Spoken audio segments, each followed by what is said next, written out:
You're listening to TGI Sports Talk with your host, Keith Angle, on Northeast Streaming Sports.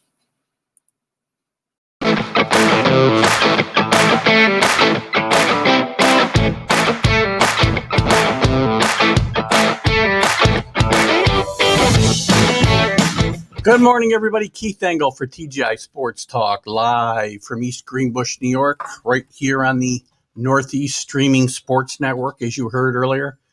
Real quick, to the groups I share this to, just a reminder, there'll be content that is relevant to your group. So please, to the admins, if there's any problems, contact me. You guys have been very supportive. We've been getting thousands. I mean, our Sunday shows have really popped up in viewership. The interview shows have carried the viewership. And the followers are starting to really grow the last month too. So thank you for all of that.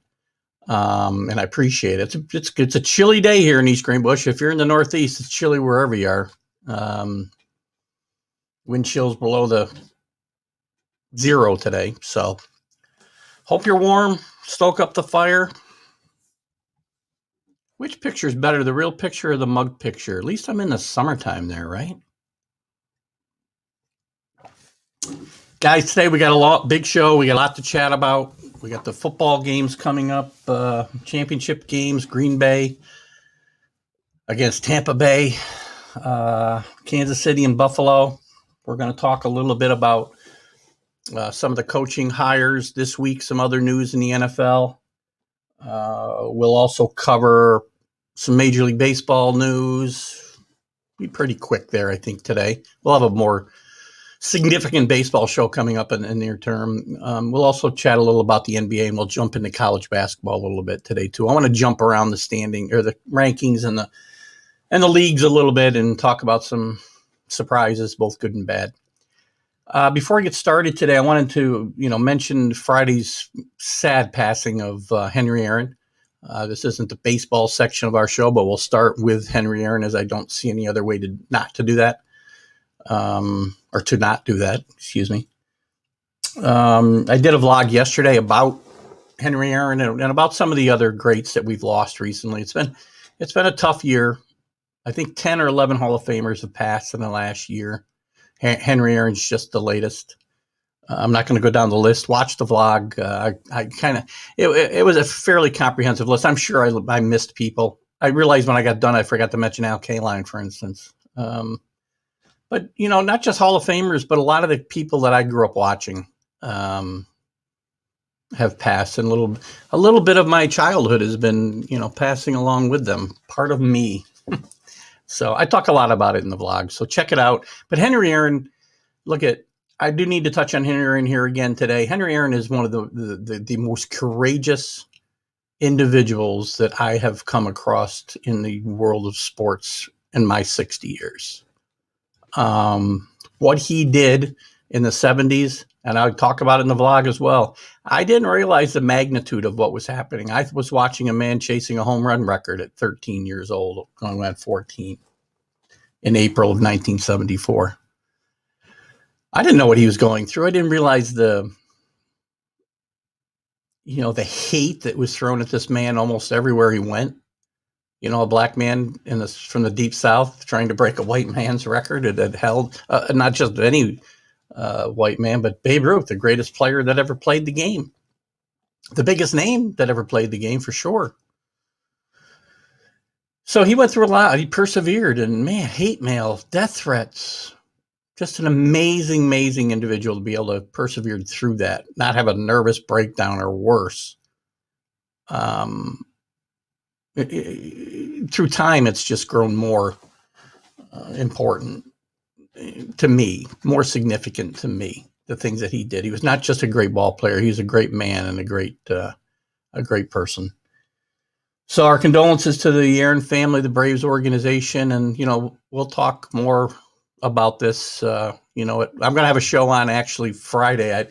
I'd have Tom Keegan, sports writer, coming on who'd done a great piece on Tommy Lasorda's passing recently. We were going to get together and talk about Tommy Lasorda. And I also realized that he had some insight on Dick Allen, who's one of my somebody I wanted to have some conversations about on my Friday interview show. We found a great niche with these nostalgic type shows on Fridays. So we're going to do current event stuff, but we found a great niche with these nostalgic shows. So we decided to expand it to Dick Allen, who I think is one of the most misunderstood, and it's unbelievable to me that he's not in the Hall of Fame. And also, we'll be talking now about Henry Aaron as well. Good morning, Mark Robertshaw, by the way. Good morning, anybody else who's in the room live and hasn't spoken up yet. What else is going on, guys?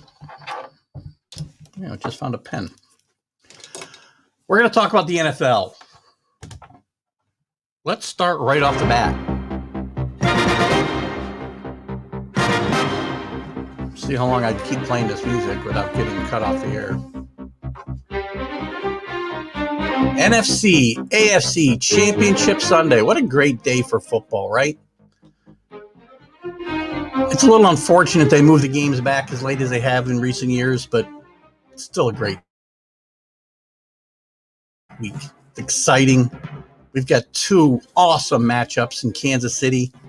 Mahomes is playing. Healthy is a different word, which we'll get into. And we've got Green Bay, the Battle of the Bays, Green Bay and Tampa Bay. Brady against Rodgers, two of the best to ever play the game.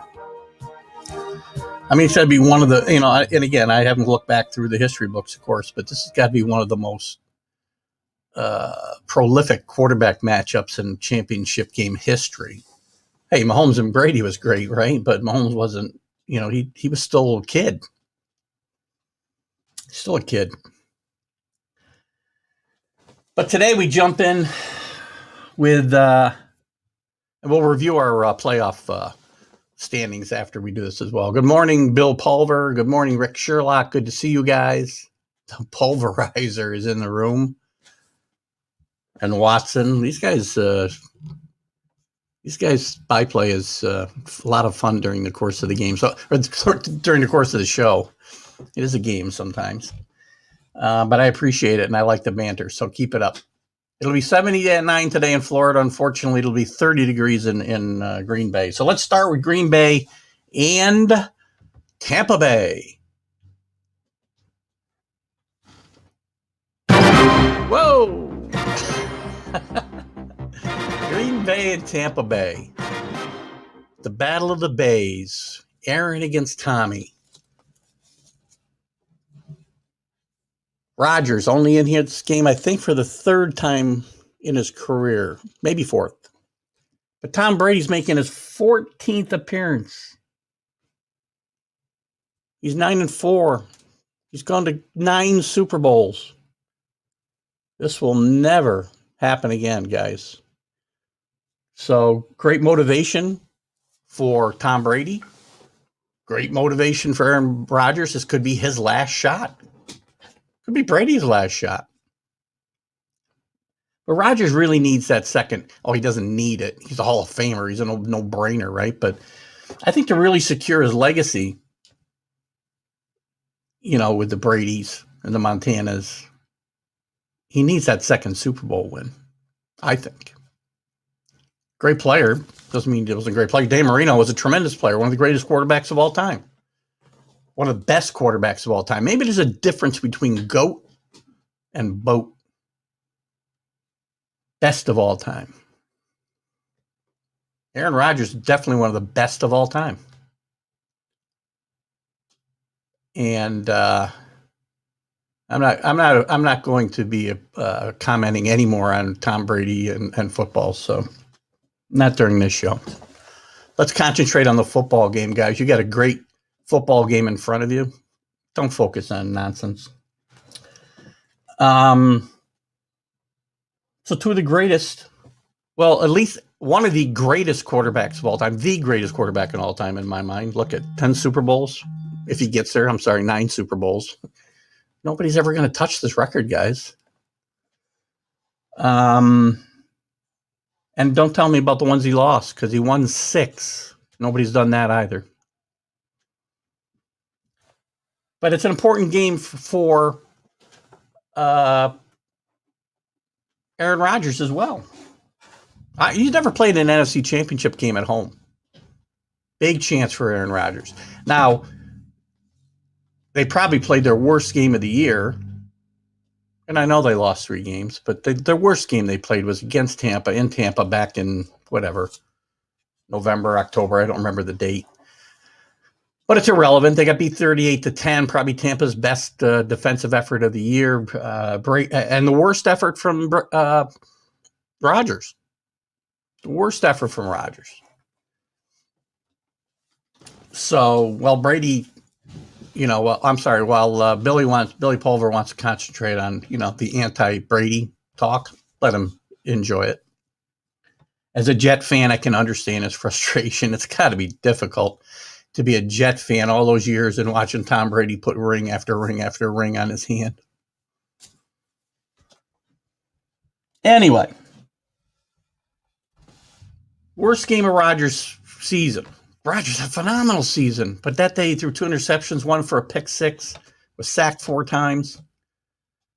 I'll tell you right now, I do not see Tampa playing that good on defense today, and I don't see Rodgers being anything but great today. The weather's not going to be awful, but it's going to be 30 degrees, light wind, sideline to sideline. People are going to say, well, Brady played his whole career playing playoff games like that in New England. Won't affect him. Well, I don't disagree, but he's got a team full of teammates who have not played in these types of conditions that often. Gronk has. But Gronk's not a big part of that offense. So I think the advantage here, obviously, this is a big home field advantage in my mind for the Packers. If you watched the games last weekend and heard the noise, the few fans in the stands were making, it was loud. And these guys, I think, had motivated them too to have fans in the stadium for the first time, I think, in Green Bay. And they'll be there again today. 9,000 fans. So 2 legendary quarterbacks they get to see in one of the great games of all time. Charles Haley played in the most Super Bowls. Trying to count up the number. How many was it, Rick? And Charles Haley did it with at least 2 different teams, right? So, and Charles Haley, by the way, great player. Great player. Played on some of the great teams, and we'll talk about it a little bit. I'm not going to run down all the teams that have been to 3 straight championship games, conference championship games, because there's a lot, but we're going to talk a little bit about it when we get to the next game. But this game, to me, a lot of it comes down to the Packers' offensive line against the defensive line of the Buccaneers.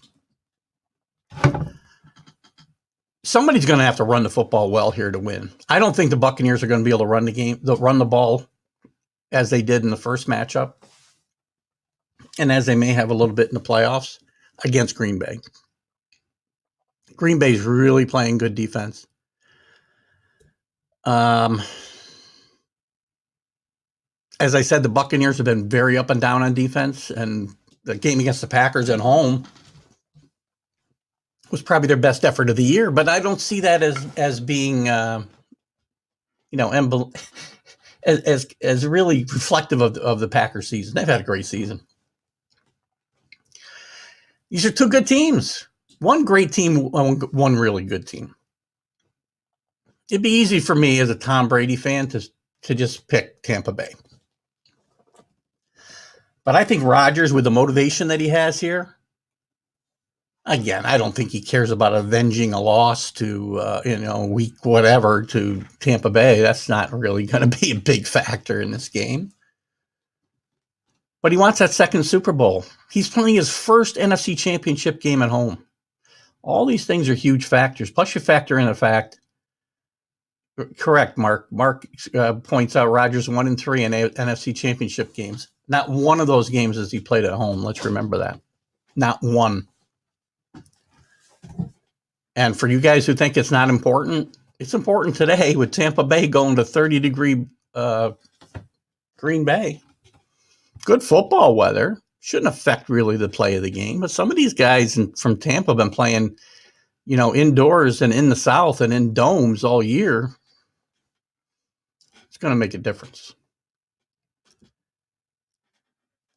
Billy prefers Brady over Rodgers. Well, that's news. I prefer Brady. Yeah, here's the thing. I just mentioned earlier, I think there's a difference between goats and boats. And I think, Rodgers is one of the boats of all time, best of all time. Dan Marino was a great quarterback. I started down this path a second ago. I think I got distracted. Who's going to deny that Dan Marino, one of the best quarterbacks of all time, but he's not one of the greatest because he never won a Super Bowl.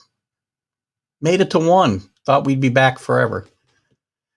Yeah, Rick, I thought you might have been a little off there, by the way. Rick is now calling Haley in 5 Super Bowls. I didn't think it was more than 9, but without looking at, I wasn't going to mention it. So thank you for correcting that, Rick. So, there's nothing wrong. I mean, I know a person pretty well who's a big Green Bay fan. Big Green Bay fan. Hates Aaron Rodgers. I don't know how I hate Aaron Rodgers. The man is a great football player. One of the best quarterbacks of all time. Makes plays that I've never seen made except for Patrick Mahomes now. Yeah, let's not get too much wrapped up in 219 and 64 with Brady. This isn't about Bill Belichick and Brady today. It's about Brady.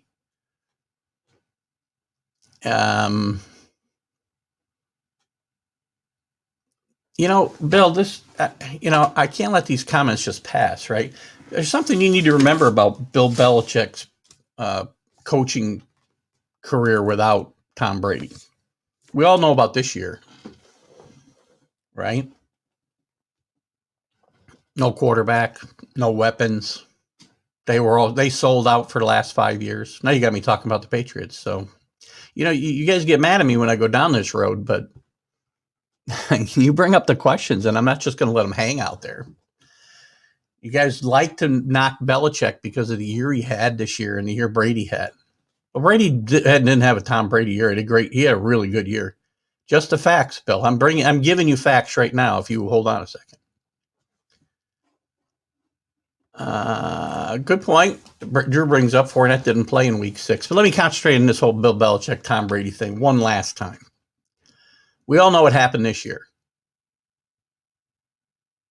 If you think things would have been that much different in New England this year with Brady there, you're crazy.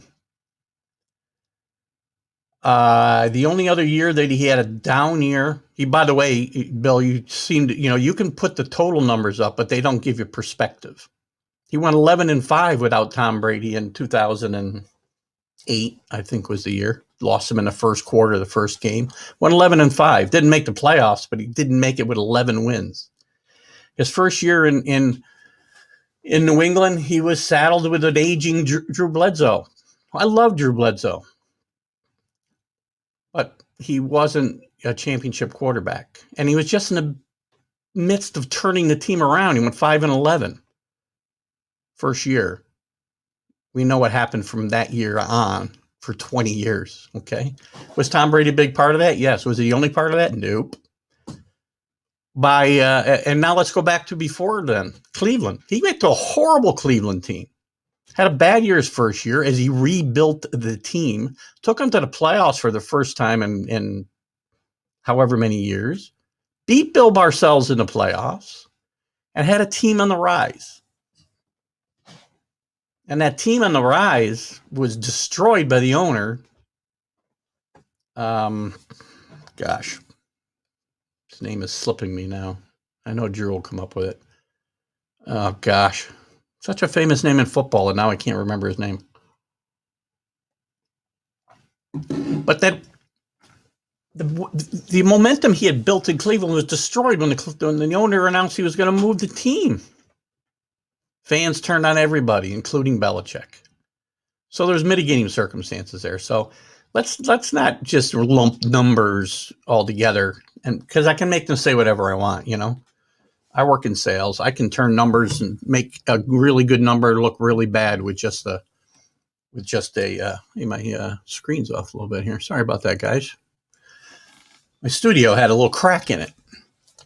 No, not Ursay. Oh, God, isn't that awful? Ursay was the Colts. Somebody Google that. He's such a big name. I can't believe I can't remember it. He owned the Browns forever. Art Modell. So Art Modell was one of the big reasons for that. So, all right, here we go. Stream of consciousness has already begun. I'm off topic, talking about the Packers and the Bucks, and I start talking about Bill Belichick and Tom Brady. They're both the GOAT in my mind in their positions. End of story. They thrived off each other. I hope Tommy wins a Super Bowl. I don't care. I would love to see Tommy win a Super Bowl. I'm going to pick against him today just because of the factors. Got nothing to do with Tommy. It's got to do with the guys around him. I watched that game last week against New Orleans. Drew Brees played not well. He played badly. The Saints shot themselves in the foot right and left. Takes nothing away from Tampa Bay. They and again, it's hard to beat somebody 3 times in a year. We know that. It's happened, but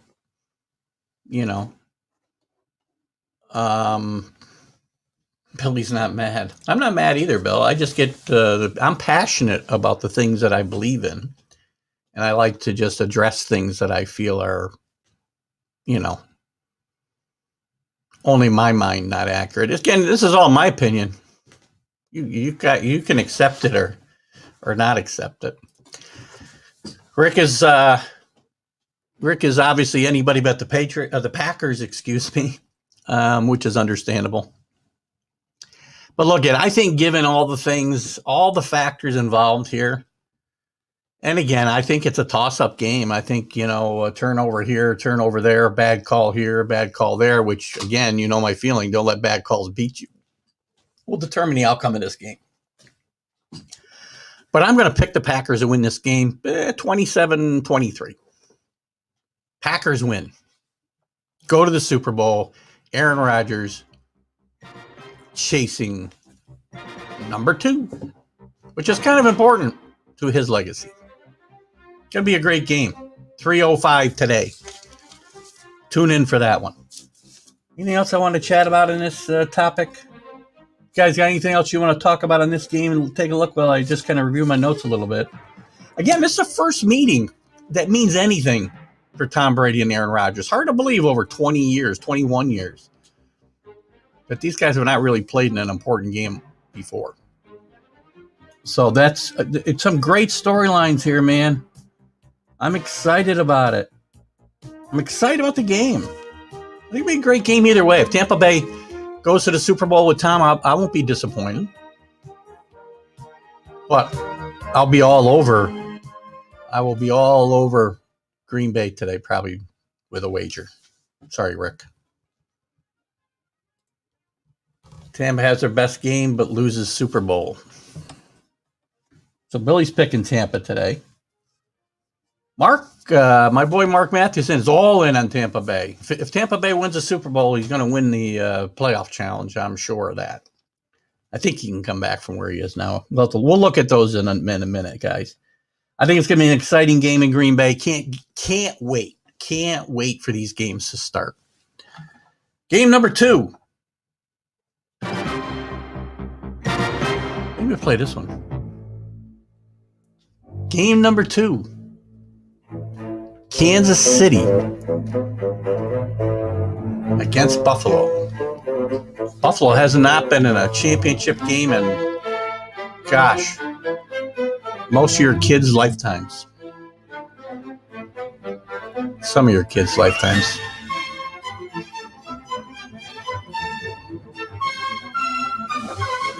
Yeah, all good points.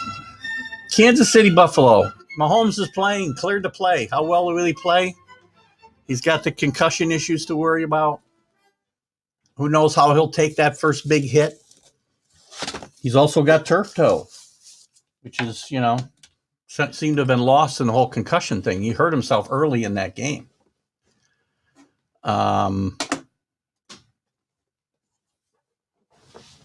Billy says KC shuts down quarterback scramble. I think it's a huge part of this game, guys, is whether Buffalo can run the ball. And I don't even think they're going to try to run the ball, to be honest with you, because they were atrocious at running the ball last week.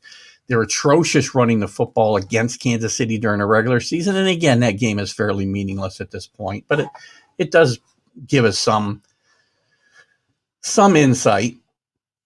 Excuse me if you hear me bang here. I don't have my normal wireless mouse here. I had a little misplace of it last night, so I'm wired to my computer and it's giving me some problems. But, Buffalo needs to run the football to keep Kansas City off the field. Mahomes at 80% is the best quarterback in football still. Josh Allen's playing great football. The Bills are playing great football. They've won 8 in a row. By the way, Green Bay's 3.5 for those who are interested. I'm picking them. I'm going to be betting Green Bay today. I'm virtually certain. Could change my mind. Doubtful.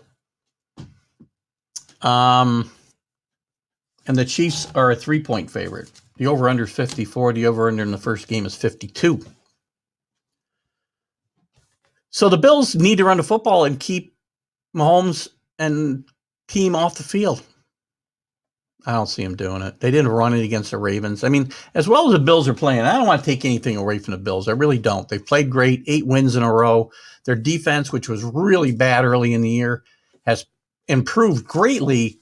But look at, don't forget that improvement has coincided with them playing the Steelers and I'm talking about their passing defense now. It's improved greatly. Those games came against San Francisco and New England and Pittsburgh and Indianapolis and Miami and Denver and teams that are in the lower half of passing efficiency in the NFL. That is an interesting point, Drew. I actually didn't even realize that. Both of these rematches were, I should say the first game of the rematch, or the series, was played on the same day, the same week. I don't think those games were the same day, though. I think wasn't the Chiefs and Buffalo on Monday nighter, I think. Might even have got moved with COVID. I'm not even sure this year, right? And the Chiefs won. The Chiefs did win the first matchup 27-16. They did contain the running game. Buffalo's without, some of their key running backs. They're keying heavily on oh gosh, what's your name?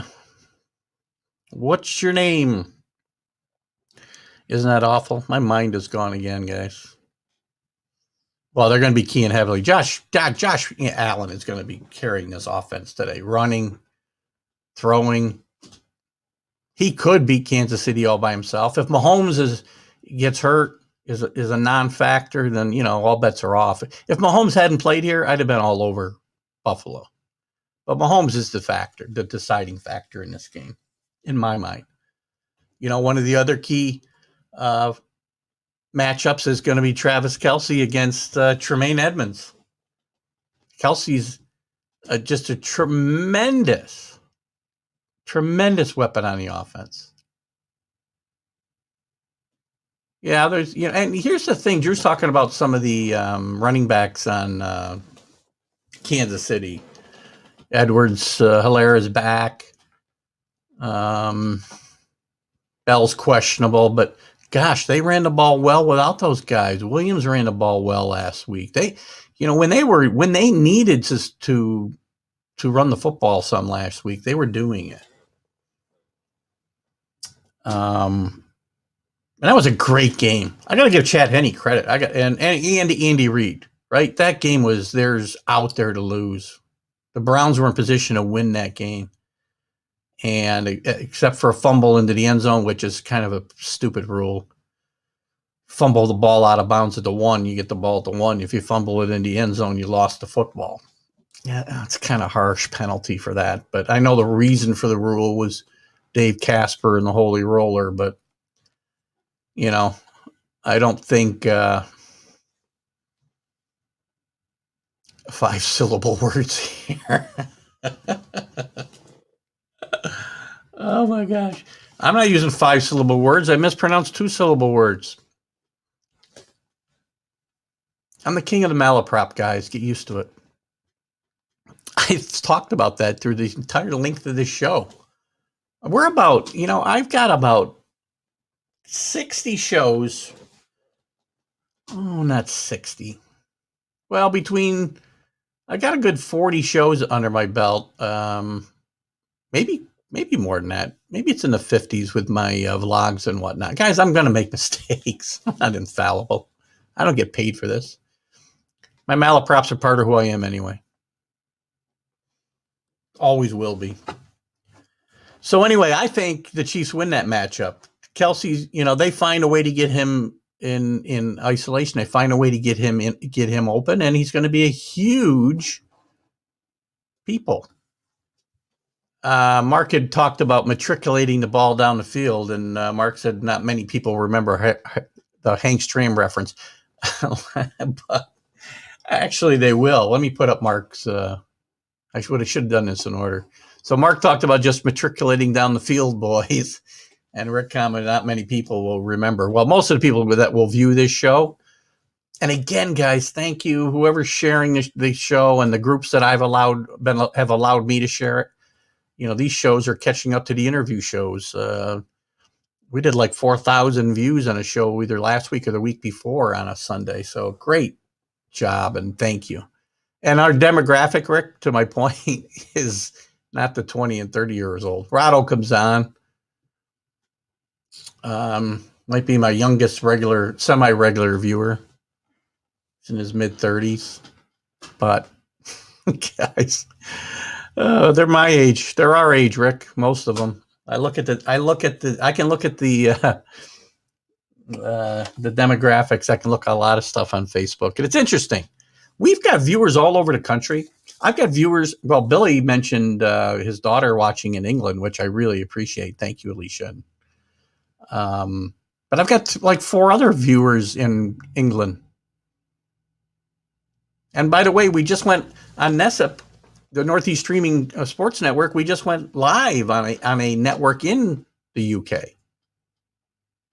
So a lot of exciting things going on with the Northeast Streaming Sports Network. And I'll talk more about that later. You do fantastically. Billy's showing his how well he can do multi-syllabic words. I stick with it and the as most as I can. Yeah, I think he probably knows, Drew.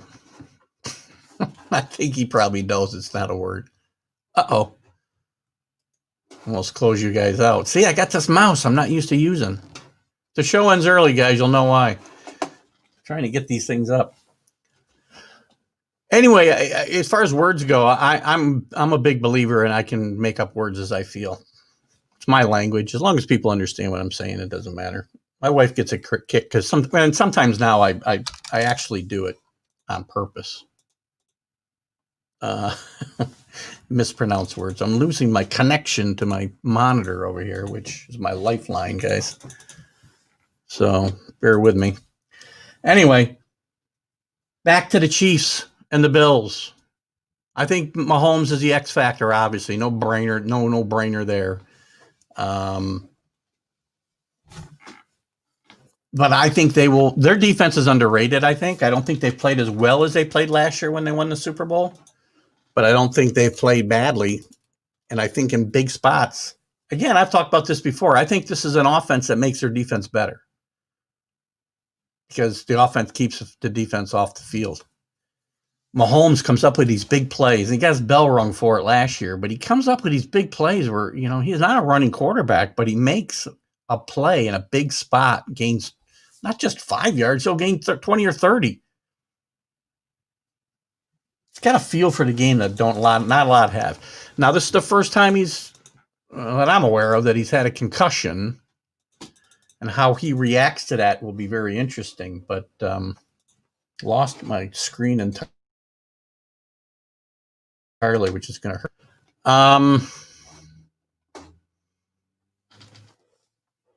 My pick here is going to be Kansas City, guys. I like Kansas City. I don't know if we'll get into a shootout area or not, but I think it's going to be a 30-24 game. Just my pick. I think they'll both be close games. I don't see any blowouts, which we often get in these playoff games. But the factors are going to be, how well the Bills can run the ball, or if they even try. And also, I'm still trying to get my monitor back on here, guys, so bear with me. Oh, so frustrating. Well, hang on. Let me do one thing. So anyway, I think those are going to be the factors here, guys, that really keep, we're either going to get our screen back, or I'm going to unhook this and just go to my little screen, which I guess I'm going to do. All right, big screen's out, little screen's in. That's why I got my old glasses on today, guys. Can't see a damn thing without them. Anyway, that's where I see this ending up here. I somehow got on a cold weather ad. Kansas City wins this game. By the way, guys, Andy Reid won a Super Bowl last year for the first time. I'm very happy with him. I've been harsh on Andy through the years, especially in the games he's played against the Patriots in the playoffs. Clock management was not good. I just realized in this view I cannot see your comments. There we go. I got to go back to the smaller view. I wanted to see myself in live big screen mode, but I can't see your comments. Kansas City's more well-rounded with the Bills running game hurting. Less opportunity for Buffalo to use play action. I agree, Drew. I think the Chiefs will be able to tee off more on Allen, and I guess containing him will be the key for the Kansas City defense, right? If he can't run the ball wild, they're not going to be able to stay on the field and get off, and convert third downs and keep the Kansas City offense off the field. I think that's the key. So I will be all over Kansas City. Now, let me talk real quick before I move on to some other news in the NFL. 3 times in a row now, Kansas City's been in the AFC Championship game under Andy Reid. Andy Reid did it before with Philadelphia. I think went to 4 straight from 2001 through 2004. Only got to 1 Super Bowl. Didn't use some great clock management in some of those games. I thought it's interesting, by the way, in the end of last week's game, that 4th and 1 midfield with a minute 20, minute 10 left, not sure. He doesn't punt the football. He plays to win the game, which is what everybody should do. Bill Belichick's never punting there. Never. Drew is surprised Reid hasn't retired like Rivers did. It was the rest of his comment. I'll put that up after because we're going to talk more about Philip Rivers in a second. But Andy Reid has been beaten up for punting. In one of those championship games against Green Bay back in the early 2000s, he had a similar situation. A little deeper in his own territory, but again, 4th and inches with little time left in the game, and he punts the ball away instead of playing to win the game. I would go for the win there every time. That play call was a little scary, I guess. But, I bring Belichick back in here, Bill, because it's relevant to the conversation. In that situation at midfield, coaches who get fired, punt. Coaches who last 20 years in one place or 20 years in 2 places like Andy Reid and have consistent. I mean, again, I talk about Belichick and Brady being in 13 championship games. Andy Reid's been in 7. Takes some doing to get there. Bills have been in a few, not in a while, though. They're one of the teams to go to 3 straight. back in the 90s. There's a whole list of them here, and it's surprisingly, it's interesting. I mean, the Cowboys have done it like 3 different times. Green Bay's done it 3 different times. San Francisco's done it 3 different times. And some of those are 3 years. Some of those are 4 years. The Raiders, interestingly, only had one run where they did it back in the late 60s to 70, 67 to 70.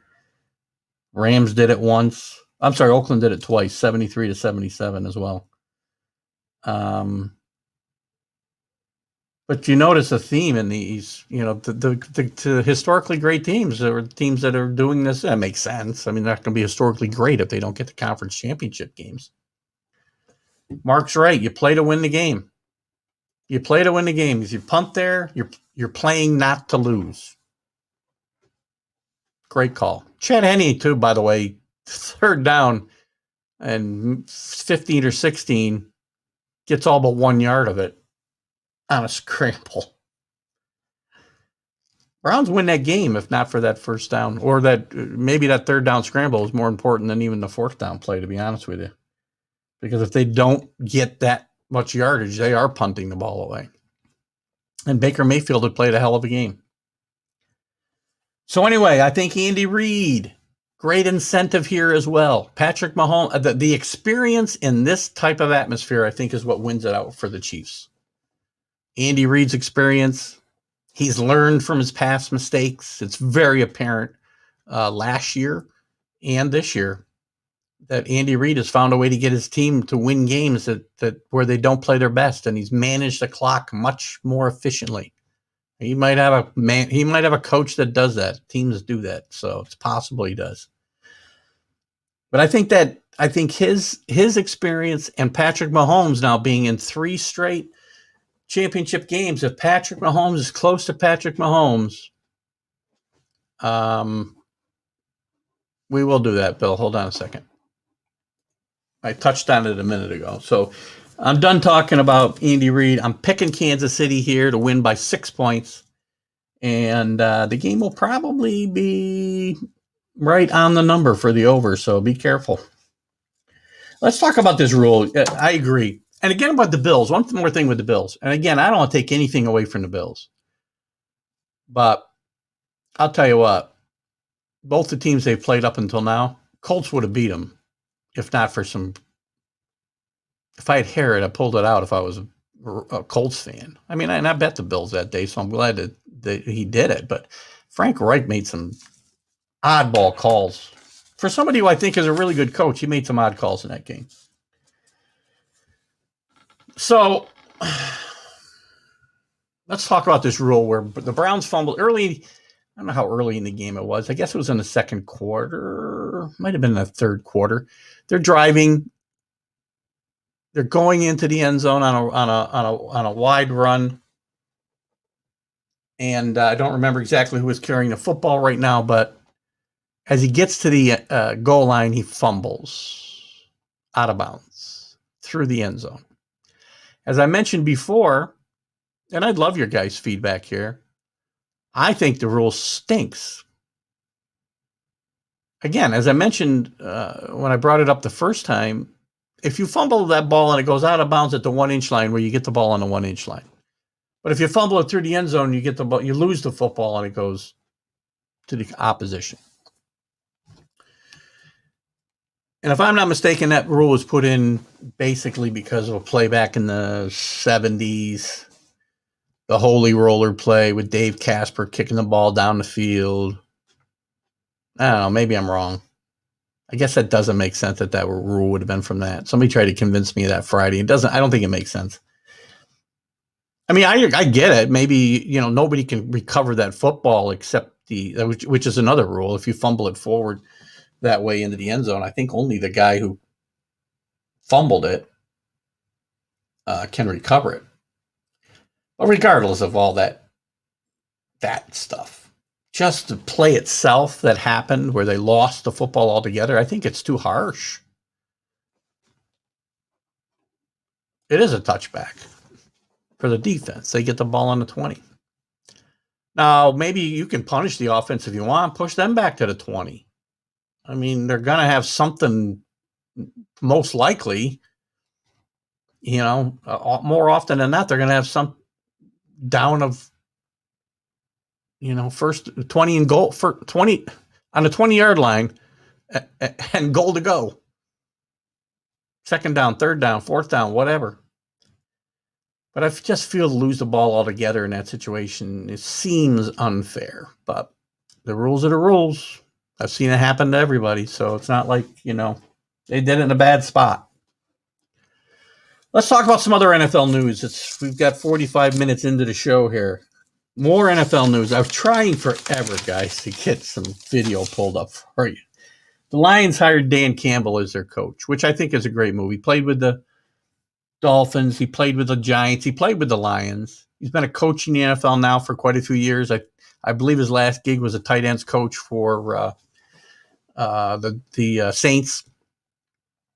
And he's been interviewed a lot for jobs the last few years and mentioned highly as a up and comer in the head coaching ranks. But I wish I could find the video, guys. Somebody should have got a hold of Dan before his introductory press conference, because, oh my gosh, if you haven't heard it, listen to it. It's just bizarre, If they hit us once, blah, blah, blah. If they hit us twice, we're going to go down. We're going to bite their kneecap on our way up, and then it's going to have to hit us twice as hard.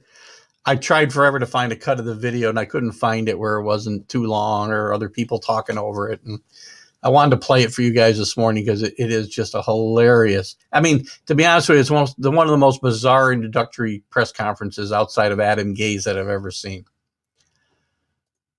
Now, the woman GM was with the Florida Marlins, Bill. Derek Jeter hired the first woman GM in baseball history. So that's outside of football in our purview. But good point. Exciting move by the Marlins there, who are doing some really good things. Back to football. So anyway, Dan Campbell gets hired. He brings in Anthony Lynn, who just got fired as his offensive coordinator.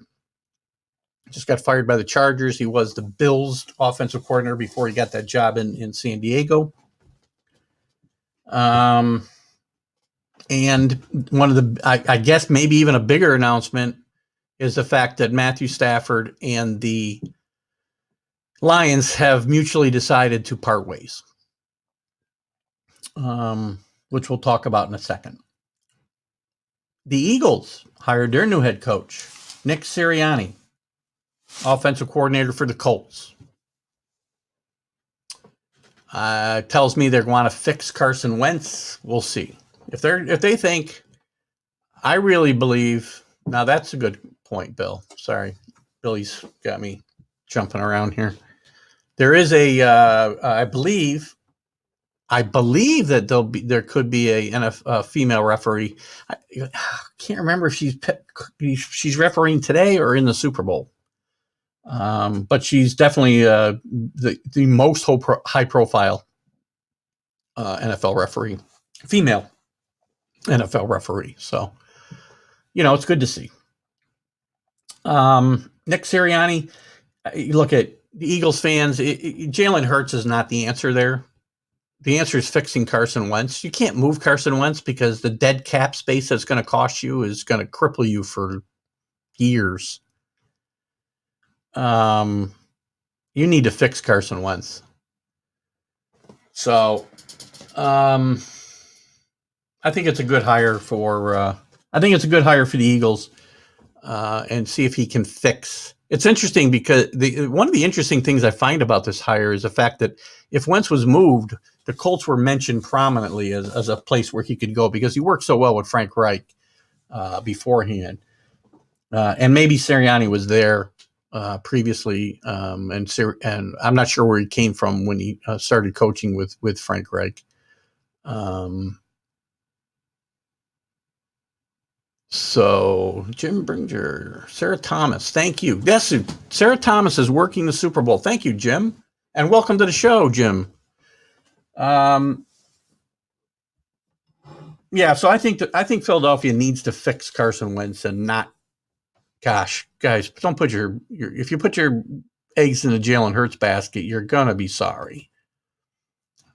Great athlete, and probably a great football player, athletically wise. He's not going to be a great quarterback. You can use him gimmickly, wildcat, different formations, change up the game. Jack from the Mac and Jack show that I guest on, is in love with this relief quarterback concept, which I don't agree with. But to throw somebody in for a series or two to kind of change the shape of the game is not unheard of. And certainly, I think that Jalen Hurts could offer something in that regard. Well, that leaves only one opening, guys. That's the Texans, who, interestingly enough, interviewed, and they're getting some heat for interviewing Josh McCown this week, who doesn't have any coaching experience, maybe some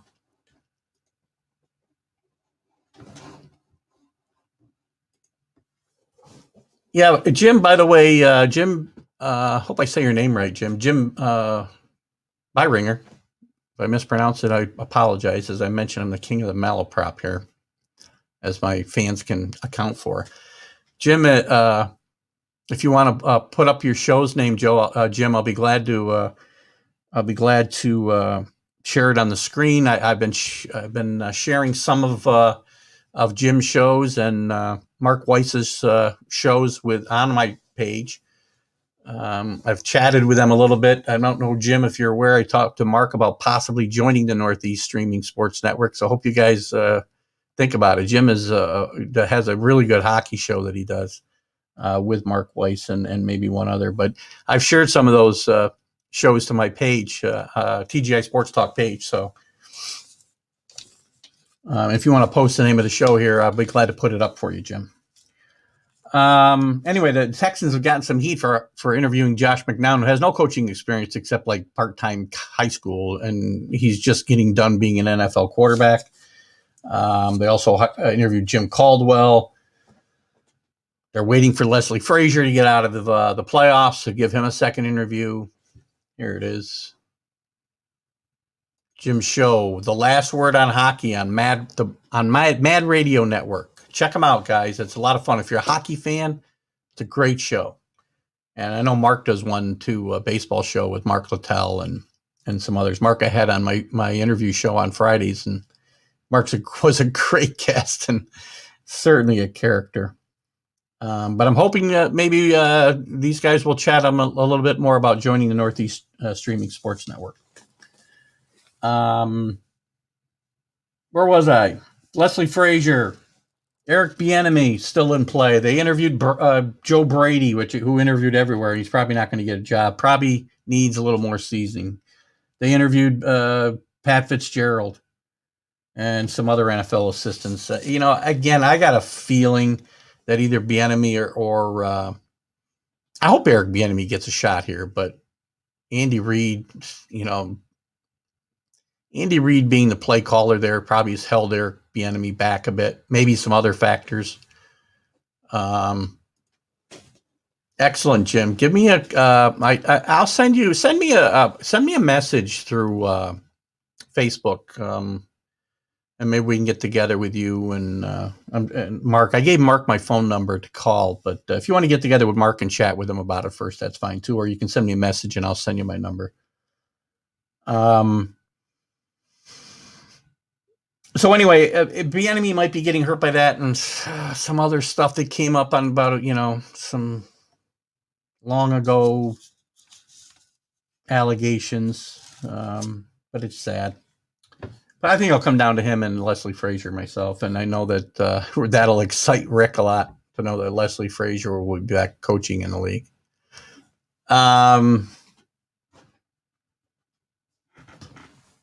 Before we move on from this, now Matthew Stafford, we talked about a second ago, agreeing to part ways with the Lions, actually is an interesting development because it throws some I don't know if I can play it, Billy. We'll try. I can't quite. Oh, I'm sorry, not Billy. That's Mark. Yeah, I can't copy it out of here. That's my problem. That's all right. I'll post it to the page. We'll have some fun with it. It's one of the most bizarre introductory press conferences, like I said, since the Adam Gase press conference. Back to Matt Stafford. He's still a strong quarterback. He's had really good years, really good numbers, and never got over the hump. Part of that could be because he's just not, at the level of Rodgers and Brady and Breeze. But he's also not been surrounded by the same type of talent. The organization has been in a mess over the years. Gosh, I mean, can you think of an organization that has had two players in their prime retire in their prime, like the Lions have had Barry Sanders and Calvin Johnson? I can't. But Matt Stafford would fit in a lot of places. He'd fit in New England, I can tell you that right now. And he's also probably got a team-friendly contract right now. I believe he's got a couple years left in his. I don't agree with the quicksand comments. Matthew Stafford has run the football at different times. Again, not a running quarterback. If you want Lamar Jackson, if you're comparing him to the Lamar Jacksons of the world, well, yeah, he stands in quicksand. So does everybody else. But he's made some big plays over the years, and he's also gotten himself hurt running the football as well. So he probably runs a lot less now. And injuries are definitely going to come into play when teams are evaluating him, because he has been hurt. But he's still only 32 years old, and he's a really good quarterback.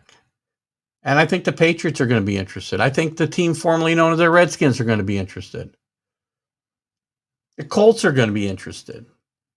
Probably the Broncos and the 49ers will be interested. 49ers, there's a lot of influx there, guys.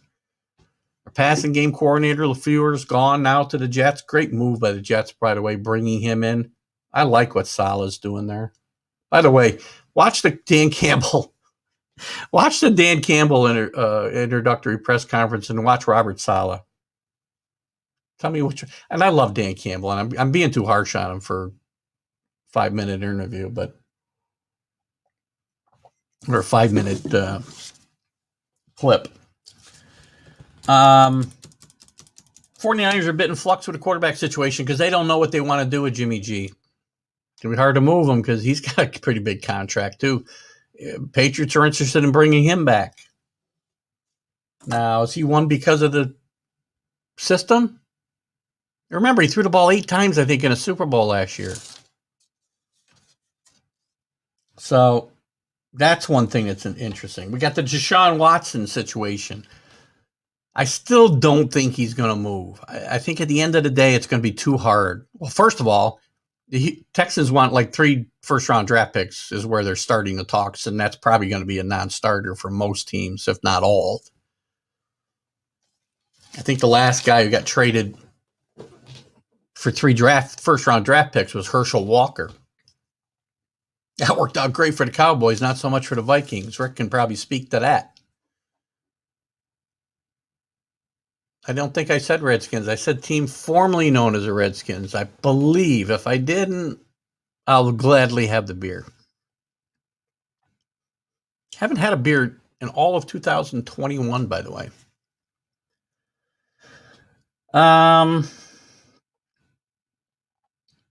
So anyway, Deshaun Watson, I find it hard he's going to move, especially if the Texans don't move off their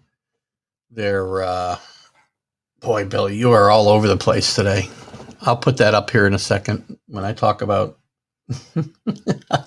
I guess I can fit Larry King into the NFL news here in a second.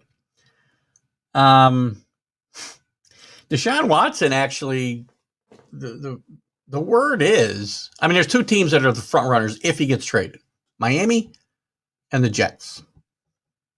And then there's sleepers in the Bears, Panthers, and again, the team formerly known as the Redskins.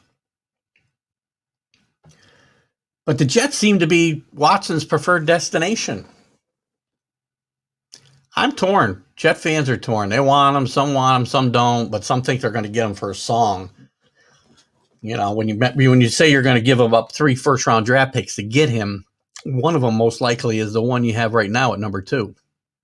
So that means Deshaun Watson's your number 2 draft pick. That may not be a bad deal, to be honest with you, but again, weapons around him. I think you've got a quarterback you can fix and draft Devontae Smith. We won't go into that. So anyway, he prefers the Jets. Another problem. Yeah, I know that's how he fits, Bill. I'll bring him up at the end, I promise. Another problem with the trade to Miami is the fact that, you know, the talk has always been Tua going to a Tua plus. Obviously, I would say at least a couple of first-round draft picks if you're trading Tua for Watson. But the problem is the Texans don't see Tua as, and they shouldn't, as adequate replacement for Watson.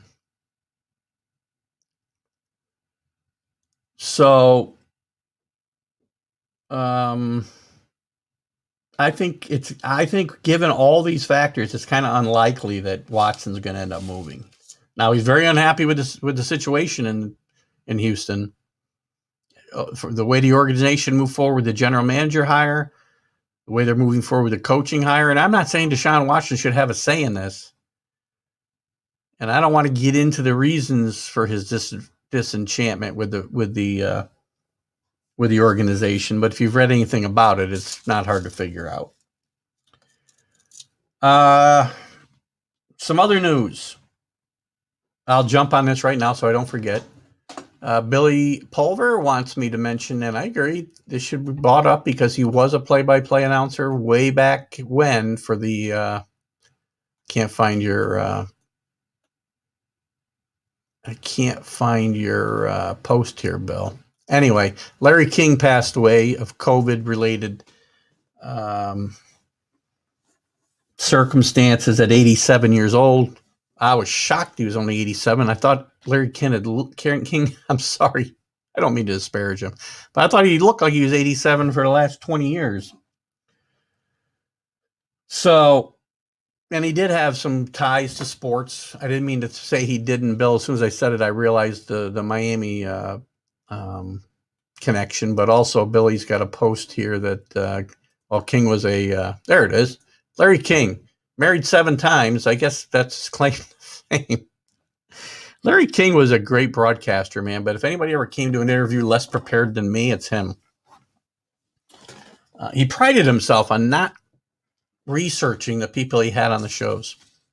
And he certainly wasn't throwing hardballs out there, right? So, but he was a Dolphin announcer, I think in the 70s, maybe before when they were an expansion team in the late 60s. I'm not sure exactly when. But also, Billy mentions the Dodgers, the WWE, and the sports world in general honor Larry King after his death. So rest in peace, Larry King. You know, certainly a part of the world's pop culture in our lifetimes, right? So Larry King was a staple for a lot of years. Backing up, Rick mentioned Stafford to the Colts. It's a natural fit, right? Listen, the Colts got an interesting situation. I'm going to talk right now about Phillip Rivers retiring as well in a minute. So they've got an opening.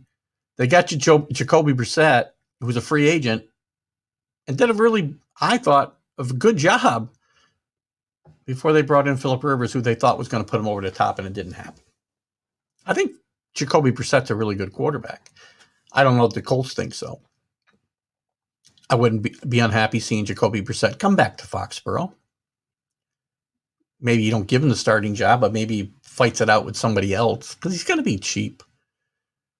And if the Colts don't think that he's the answer and they don't bring him back, well, then Stafford fits there perfectly. Colts are in a quarterback bind if if they can't bring in a Matthew Stafford, they're not going to be in a position to really draft one of the top guys. Doesn't mean you can't get a quarterback later on, but most of the guys who contribute are getting drafted early, contribute early.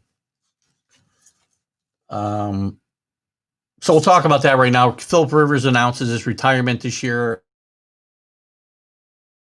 after, if you remember, his career started in a weird way when Eli Manning was a number one pick with the I'm going to go to Jim's question here in a second.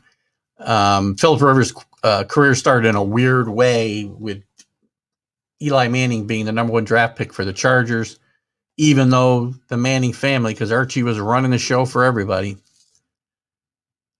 had said, don't draft him. We're not going there. Well, they engineered a trade after the Chargers did pick Manning first, and the Giants picked Rivers fifth, I think. They engineered a trade where the Chargers got Manning plus some more. I'm sorry, they got Rivers plus some more for Manning. Trade worked out well for both teams. Manning got a couple of Super Bowl rings. Philip Rivers, who was a better quarterback? Again, GOAT versus BOAT. Eli might have been a greater quarterback. He's got 2 Super Bowl rings. But better quarterback? Might have been Philip Rivers. The numbers weigh that out. And Philip Rivers is a tough guy. He played an entire playoff game. I think Billy brought it up here. I don't know if it was here, maybe on a post I posted that he played an entire playoff game.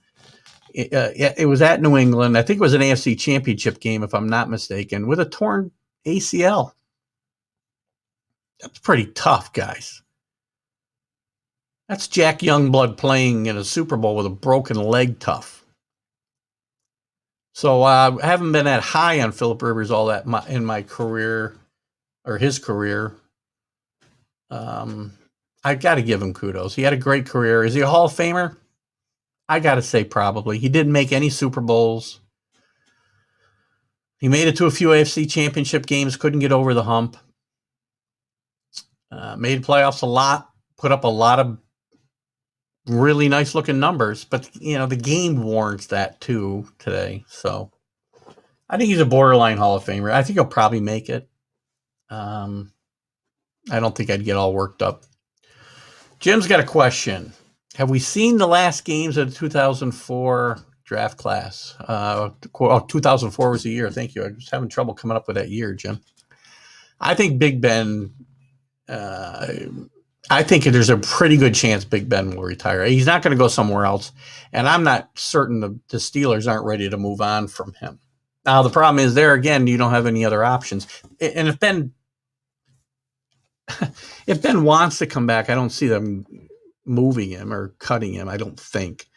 But I think it was pretty obvious. You talk about quicksand, Bill Pulver. There's a guy who stands in quicksand, but he's a tough guy, man. You can't bring him down. But he's taken a beating over his career. A lot of miles on him. Like anybody from the 2004 draft class, it's 17 years ago.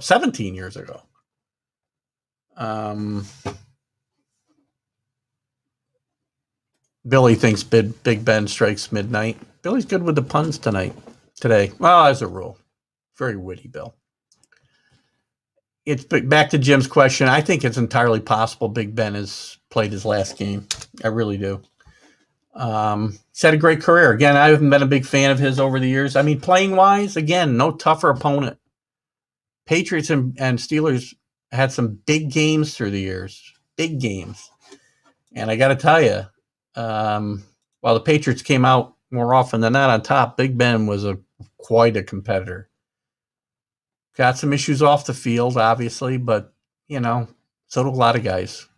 Big Ben won 2 Super Bowls. That's a difference between, there you go. And you bring it up. It's a great question, Jim, because when you put those 3 guys together, because they're all kind of tied together, right, at the top of that draft, who had the better career? Who was the better quarterback? Rivers has the numbers. Big Ben didn't have the numbers till later in his career when they became more of a passing team, the Steelers, as the game changed. But Phillip Rivers got the numbers without looking at them specifically. I know he's got the numbers over Eli. But Ben and Eli have 2 Super Bowl rings. How do you judge your quarterbacks? I mean, I judge the greatest of all time by quarterback rings. Okay, Tom Brady's the GOAT. That's all there is to it. But there's the boats. I love that term now. They're best. These guys are some of the best quarterbacks of all time. 1 Super Bowl kind of leaves you in that spot. 2 gets you a little bit different recognition. So congratulations to Phillip Rivers on a great career, and I wish him luck. If he gets in the Hall of Fame, I won't say, oh no, there's no way he can be there. If he doesn't make it, I'm okay with that too. For Jim, Ben Eli Rivers is his order, but you know what? And I would probably agree with that. We do usually do it by rings, as I said, and Rivers has got 0. So every one of them, you're right. Every one of them had their pluses. You know what? I'll be honest with you, though. Part of me wants to put Eli at the back of that class. And again, I try to separate my anti-Giant bias from this conversation. If you look at Eli's career, tough guy, played in a ton of games in a row, 250, 270. I don't know what the number is. Doesn't matter. Tough guy. Came to play every week. Didn't always play well. Didn't always play in good teams. But I can't, again, there's a comment made. This is probably too harsh, but I'll repeat it. This was the analysis of a respected NFL insider. This is a few years back, reflecting on Eli's career before he retired, maybe a year or 2 before he retired. That Eli Manning, when you look at the totality of his career, he's basically Jay Cutler with 2 fluke Super Bowl victories. Probably a little harsh, but well, there you go. Bill says he steps up when the time is right. Yeah, well, he also put their back to the wall. And Rick says without the Giant defense, Eli is average at best. I don't disagree. His numbers are really pedestrian for the way the game is played now and was played at the end of his career. Look at the game was played differently when Rivers and Roethlisberger and Manning were drafted, right? Running the football was much more predominant. The passing game was not as prolific as it is today in most places. So Big Ben's numbers really skyrocketed over the second half of his career. Eli's really kind of was, he never had these big, outstanding years. Did he play good on the big stage? To go back to Billy's number, yeah. 2 horrible Sundays in my life. If they're the worst 2 days of my life, I did pretty good, right? But 2 horrible Sundays in my life, he played well. He played great. I don't know that it was all Eli Manning. He had 2 great defenses, or he has no Super Bowl rings, to Rick's point. So anyway, it's a debate we can go on about forever. I don't want to do that. Jesus, it's already 10:15. We're not going to get into everything we got to cover today again.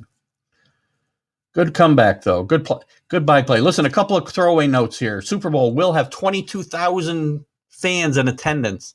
Wonderful move here by the NFL, and the fact that 7,500 of those will be healthcare workers who have been vaccinated, and they're going for free. I don't think they're paying their airfare, so they're likely to be people in the Tampa area. But I mentioned here a long time ago that, if and they've decided to allow 22,000 and a 68,000, I think 68,000 or so is the capacity of Tampa Stadium. By the way, that's something I didn't mention in the Tampa Bay game. Tampa has a chance to be the first team to play at home in the Super Bowl. So anyway, I think that's a great move on the NFL's part. I said a while back, if they weren't going to get any revenue, that they should find the healthcare workers and test them, and I think it was and vaccinate them and fill the stadium with healthcare workers for free, if you could do it safely. But at least they're making some kind of effort here in 20, better than 25% of the attendance will be healthcare workers for free. And then the NFL Combine, big news there. There isn't going to be an NFL Combine as we know it. There will be a Combine, but no mass attendance in Indianapolis. All the workouts will be individually held at college campuses. So pro days, individual pro days. The video will be available to all the teams. It's not the same thing, guys. The interviews will all be virtual. And I can tell you, working in management, I'm not sure where Rick's comment fits in here, but I can tell you, working in management and having a position open at present and doing interviews virtually, it's not the same as sitting across from somebody. So it's going to be harder to get a read on a guy's makeup and whatnot, and also the medical testing. These guys come into these teams come into that camp. Billy wants to know if Rick's post is from months ago. These teams come into this camp and they have specific medical tests they want to run on guys to make sure that they're healthy. They don't have knee problems. They don't have arm problems. They don't have head problems. It's going to be a little harder to do that in this situation, but that's what COVID has wrought us. So it'll be interesting. Also, a lot of, not gathering also affects movement among players because a lot of trade talk and free agent talk happens during the combine. Coaches, a lot of coaches there looking for jobs. So, I see. Rick is talking about the Vikings could have played at home. Agreed. They had a shot. A few other teams have had a shot through the years, and it didn't happen. So, guys, that's it for the NFL right now. I'm going to move on to Major League Baseball, chat a little bit about what's going on there. I may go through this a little bit quicker than I wanted to, because I do want to get into a couple other things, especially with college basketball, and open up our year really for college basketball. Major League Baseball, probably the biggest news this week was the mess. I had Ed Lynch as my guest on Friday. Ed played with the Mets during the horrible early 80s. Watch the interview. Ed was a great guest, by the way. But we talked a little bit. I don't think we talked during the interview, but we talked beforehand about the Jared Porter situation. And neither one of us could figure out. Again, to me, it's the same old Mets. You got a new owner, and there's supposed to be a new a whole new culture around the team. And what's next week? Same old Mets. Who does the background checks for these guys? Jared Porter was sending lewd texts, 2-3 years ago, and it was fairly well known, but the Mets don't know this, and they don't think it's going to get out once he comes to New York with the New York press. Guys, what? This falls on Sandy Alderson. I just don't get it. I don't get how this happens. On a Major League Baseball level, you can't vet guys better than to find out he's had sexual harassment charges against him 3 years ago with evidence like phone texts and lewd photos, and it wasn't a secret. He'd admitted to it, and whatever. I just don't get it. Well, I'll end it with that. Other sad news I mentioned at the top of the show, Henry Aaron passing. Guys, no more classy individual ever played the game of baseball than Henry Aaron. Please watch the vlog I did yesterday. I talked about Hank Aaron a lot, but I also talked about some of the others that we've lost here in this last year. Just a classy individual and just amazing perseverance, what he had to put up with during that home run chase in 1974.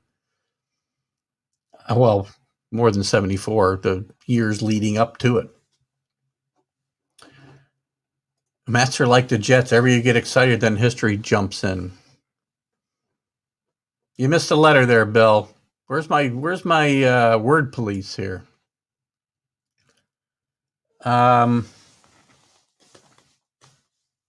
Different news. The Jays signed Springer. The Mets wanted George Springer. The Jays beat him to him. 6 years, $150 million. You know, this feels a lot different than the DJ LeMahieu signing, who I think is a better ball player than George Springer, by the way. Similar ages. He's 31, Springer. I think LeMahieu's 32. But I'm not sure George Springer is going to play as well on the back end of this. Well, there's a lot more on the back end of this contract than DJ has, right? There's going to be, 25 million. 50 million in the last 2 years, let's say. I'm rounding up. But the Mets were probably wise not to sign George Springer. There's still some options out there, and Ozuna and some other guys. And if they have to stick with what they have, I mean, they can put the money into Conforto's extension and things like that. But the Jays are all in, guys. The Jays are really all in. They'd already brought in Kirby Yates. They'd already brought in Tyler Chatwood, which is not a big name, but it's kind of a good piece to the puzzle. They're still talking about bringing another pitcher in, maybe James Paxton. I meant Jums. What's a Jum, Bill? Anyway.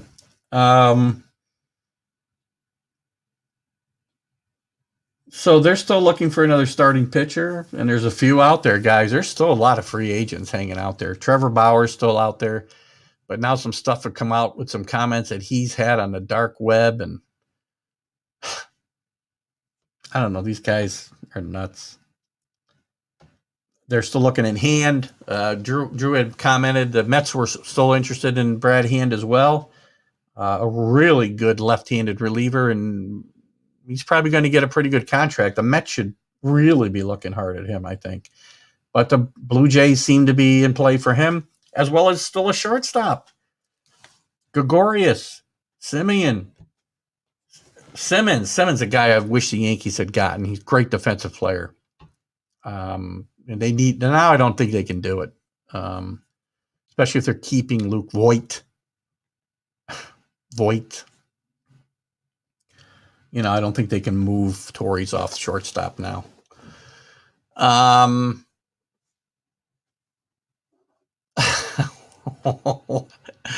Well, small amounts of crack cocaine or heroin sold on the street, Jums. I don't know that that's exactly what you meant, Bill.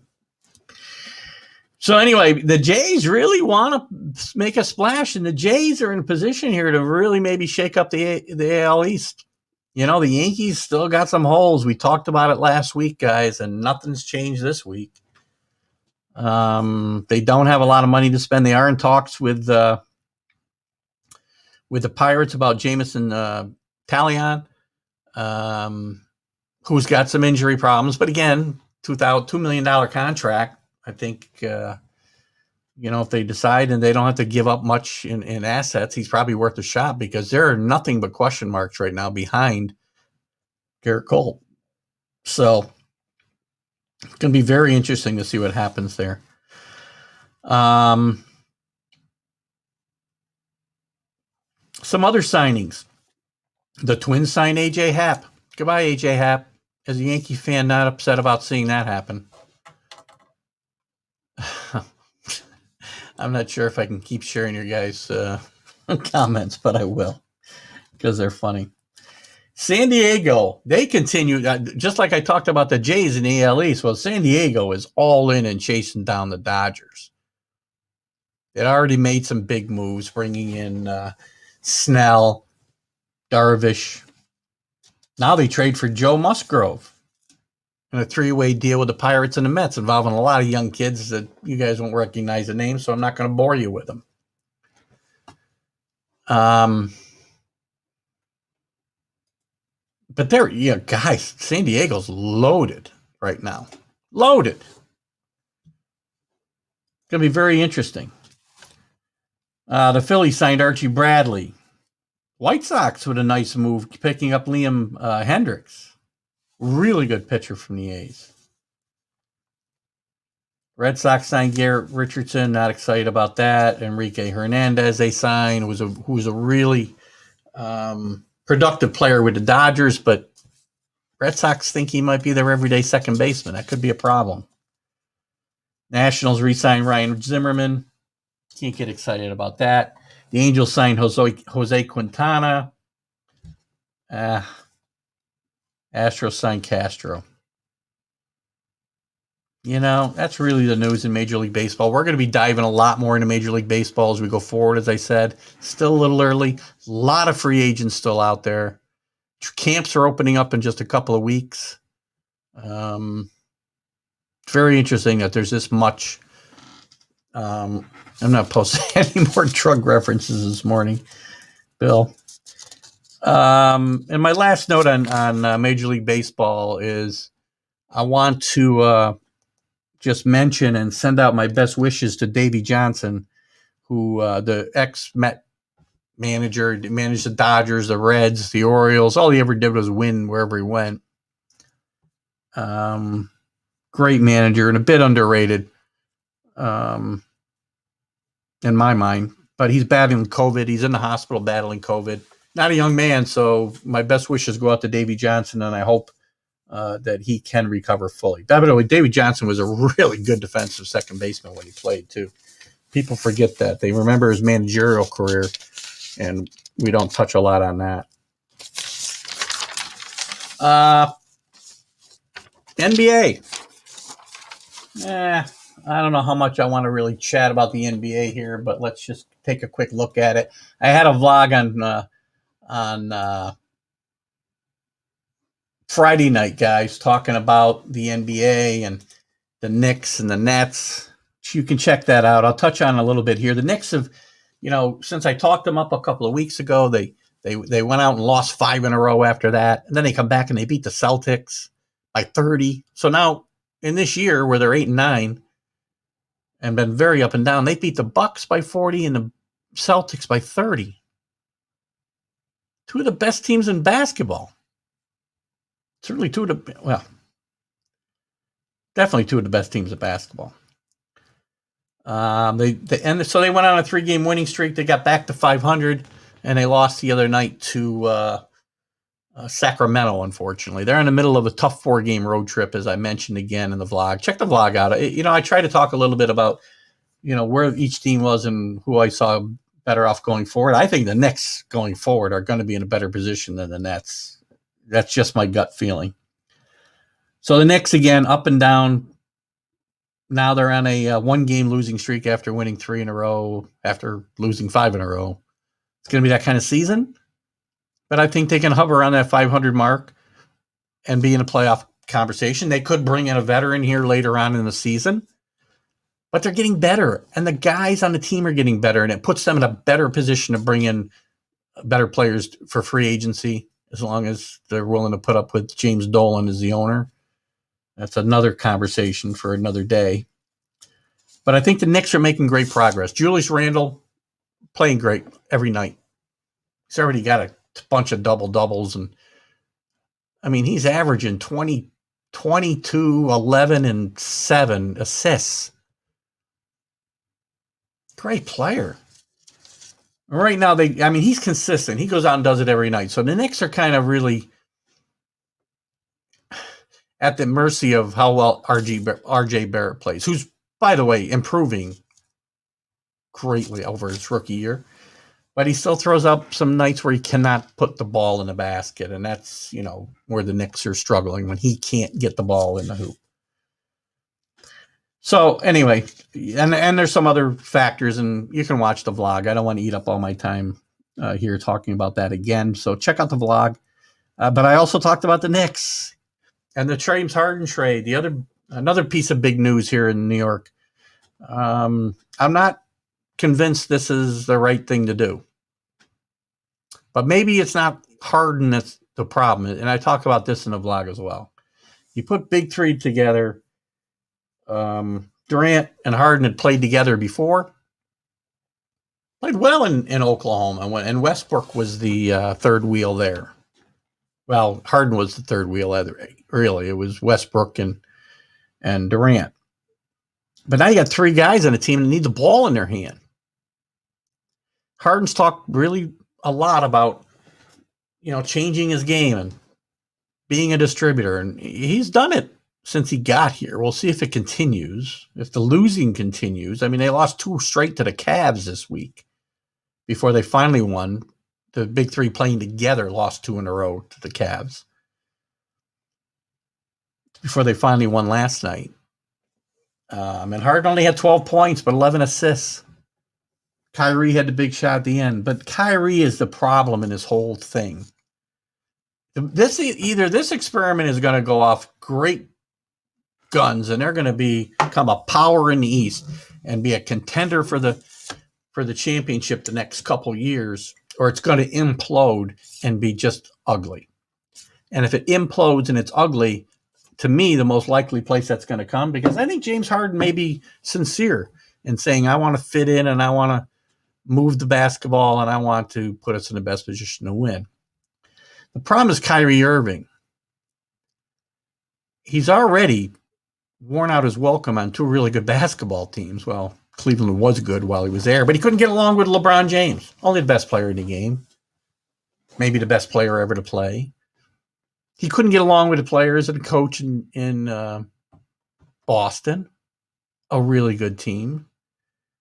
And he's had problems since he's been with the Nets since he got here. Now he just got through missing 5 games. Can't remember the number now. I had it in my vlog. Might have been 8 games. Nets didn't even dock him his pay until after 5 games. You can't just walk away. I don't care. He hasn't really given his reasons. He was upset about everything that happened at the Capitol that Wednesday afternoon, and I don't blame him. I mean, I'm too, and I'm not going to talk about political stuff on his show, but I don't care if he's unhappy. I don't care about these guys protesting and using their platform, to move forward whatever cause they might be interested in. I'm okay. It doesn't bother me. I can separate sports and that, and I don't have a problem. What I have a problem with is a guy who decides not to show up to work. It would be unacceptable in my world if I had somebody do that.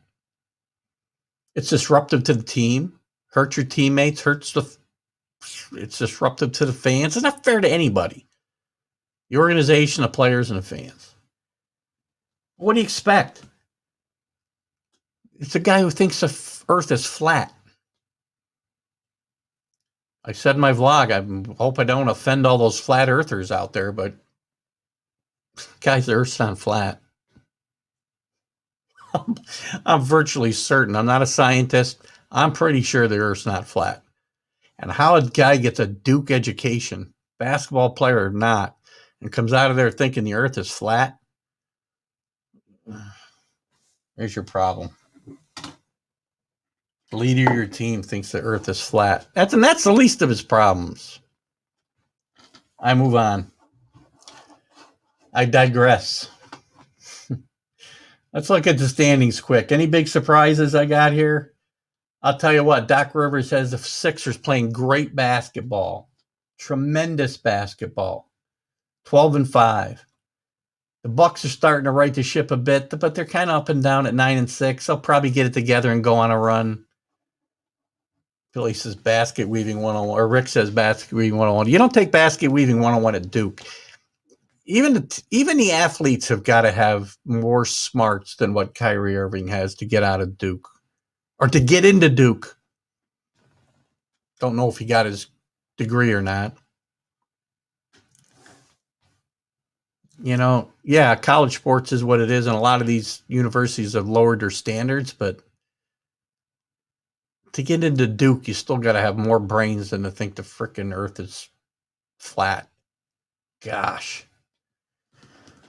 What else in the East? Everybody's kind of bundled up. The Pacers 9-6, the Celtics 9-6 or 8-6. The Nets are 10-8. The Knicks are actually in the last playoff spot right now at 8-9. And again, there's a lot of teams that are between 9-6 and 6-9. So not a lot to really dissect there, until we start to see some separation. We'll talk more about it. In the West, Lakers, no surprise, at 13-4. They've only got the best player in basketball still. And the Jazz are a bit of a surprise to me at 12-4. They got a really good basketball team, but I'm a little surprised they're 12-4. They lost to the Knicks, by the way. Again, the Knicks have beat some really good teams. If you're a Knicks fan, you should be excited about the potential of what's going to happen here in the future. Tom Thibodeau's a great coach. Changing the culture. Talk about changing the culture. Change a culture there overnight. Play hard every night. They play great defense most nights. They had a little fallback during that 5-game losing streak. He talked about needing to get back in the gym and practice. And yeah, I didn't say he graduated from Duke, actually, Rick. I said I don't know that he did. But to get into Duke, you can't just be a knucklehead. You just can't be. You've got to have some academic foundation to get into Duke. I don't care if you're a basketball player or not. You do. So how do you get out of there thinking the earth is flat? I can't get off Kyrie Irving. Oh my God. I wake up at night thinking, what is wrong with these guys? So anyway, you got the Clippers and their Jazz at 12-4 out west. And then now you got a bunch of teams, bottlenecked at 8-6, 9-7, 7-6, 8-8. The Golden State has got the Mavericks have the last spot, it looks like right now. Again, way too early to talk about playoff positioning. But one thing that really stands out to me too is I find it unfortunate to look at the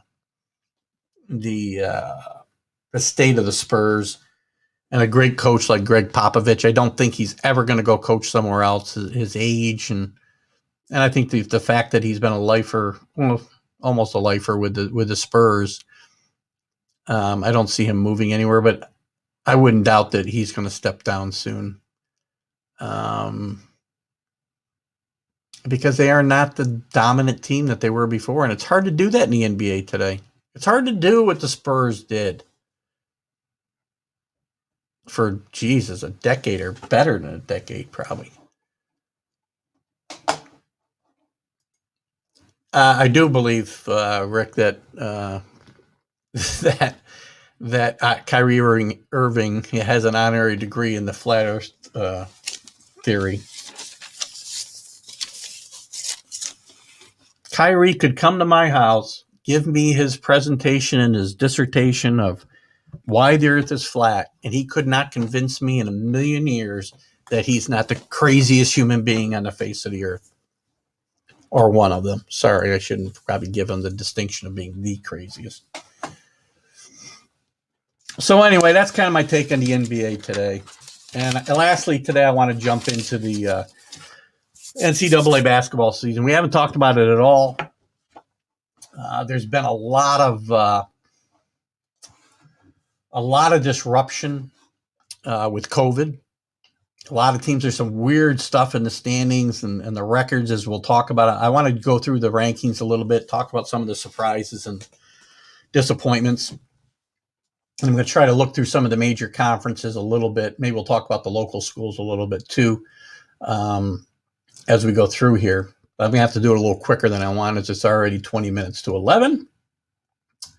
But let's take a quick look at the rankings. Not a lot of surprises at the top, guys. I can tell you that. Going into the year, we knew Gonzaga was going to be a really, really good team, as they have been year in and year out. What a great job Coach Few's done out there. That's no longer a mid-major, man. They are a national power. National power. They're 14-0, and they beat some really good teams in that 14-0. They're not It's not a cupcake schedule they've played by any means. I mean, their league isn't the best league in the world, but they've gone out of conference and beat some really good teams. Baylor's 12-0 at number 2. Got a couple of first place votes in the AP poll, a couple in the coaches poll. Some of the other surprises, maybe, well, Iowa's ranked high, but they're 12-2, and I really like Iowa. I love Fran McCafferty from, I just loved what he did with this Siena team here locally in Albany. And he's done a really good job at Iowa. It's a tough league, the Big Ten, to compete in, and he's done a great job, and he's really got a good team this year. Texas, bit of a surprise at 11-2. Shaka Smart almost lost his job last year, and now he's at 11-2. Tennessee's 10-1. Michigan 11-1, but unfortunately, the really big news in college basketball today is that Michigan has shut down all sports and everything on campus for the next 14 days, as they've had a massive COVID outbreak in Michigan, the state of Michigan, with the mutated strain, for lack of a better term. So the season's up in the air there. Houston's 11-1. UCLA's 11-2. Maybe making a little bit of a comeback. It's early in the year, and these things change. And some of these teams have played a lot of games. Some of them haven't played a lot. Who else did I have down as possible? That pretty much covers my really good surprises. The bad surprises? North Carolina and Duke. Neither one ranked in the top 25 for the first time that I can remember. I shouldn't say there's been times where one or the other has been out of the top 25. But neither one of them is ranked in the top 25. Duke's just 5-5. Coach Krzyzewski's really getting a little short in some of his press conferences I've seen recently. One yesterday. It's prompted some conversation on some of the sites that I follow. Kentucky, good call there, Chris. Actually, I would have gotten to them, but when I went through the standings a bit, but Kentucky's a huge disappointment. And again, I guess that's part of Coach Calipari's mindset there is he brings all these kids in and he knows they're going to be one and done. Even the kids that sit the bench are one and done in that organization, and you're going to, at some point, have a down year or some down years. And, they haven't been as dominant the last few years with that practice. So, yes, good call, Chris Mathewson. Kentucky is also a huge disappointment this year. Kansas, well, I won't call them a disappointment. They suddenly have lost 3 in a row to really kind of put their season in jeopardy. Let's look a little bit. I want to look a little bit at some of the leagues. And I'm going to skip over some of the leagues that aren't, the bigger conferences. I'll touch on the local leagues. The American East, we have some interest locally because of UAlbany again, some starts and stops with COVID issues. They're 3-4 in the league, 3-6 overall. They're struggling, and it's probably going to be a tough year. It looks like for UAlbany, and as usual, Vermont Catamounts are up at the top of that league, along with UMBC, who we all know beat Tennessee in the first round of the tournament here a few years back. So great job there. The AAC, the league I love so much in football. They got a good basketball league too. Houston's 11-1, ranked 8th in the country. SMU's at 8-2 and 4-2 in the conference. Wichita State, after having to get rid of their coach, I was shocked at the Marshall allegations there. There was no hint of this that I was aware of, unless I was just missing a boat. And all these years that he's built this program up. Remember the year they went into the NCAA tournament undefeated, not 5 years ago? No. It might be longer ago than that now.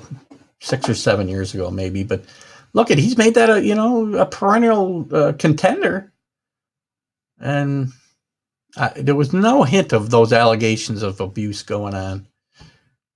Unfortunately, it cost him his job. The A10, I'll give a shout out here just because of my St. Bonaventure kind of being a local school out west. They're 6-1, 8-1 overall. There's a strange anomaly in is it this league? Where's St. Louis played? I don't think it's this league. Yeah, hopefully we'll come across it. Anyway, the Bonnies are playing really good basketball. 8-1 overall, 6-1 in the league. Playing great. UMass playing better. 4-1 in the league. Oh, St. Louis Billikens. That's who I'm thinking of. They haven't won a game. They haven't played a game in the league. They're ranked 25th in the country. They've played 8 games. They're 7-1, but they haven't played a game in the league. This is the kind of weird stuff. I've gone live now on NESIP, Northeast Streaming Sports, as we wrap up today's show. So anyway, some of these weird anomalies that we've seen in college basketball this year. This is one of the weirdest that I've seen, is that St. Louis has not played a single, 25th ranked St. Louis has not played a single league game. And they're, as I said, 25th in the country. They've played 8 games, 7-1 out of conference. Really weird. ACC. Very odd to see,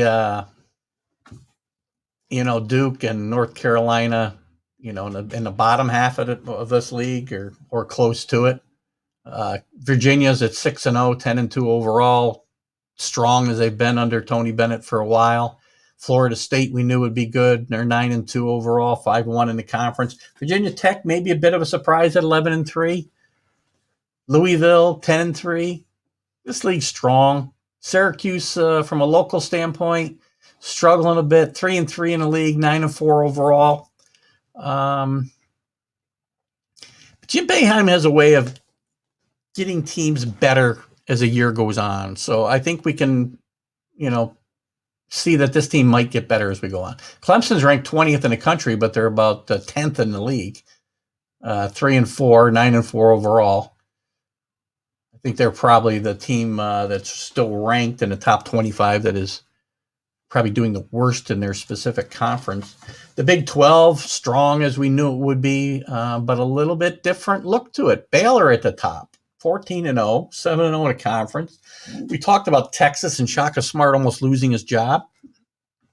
They're 11-2, 5-1 in conference.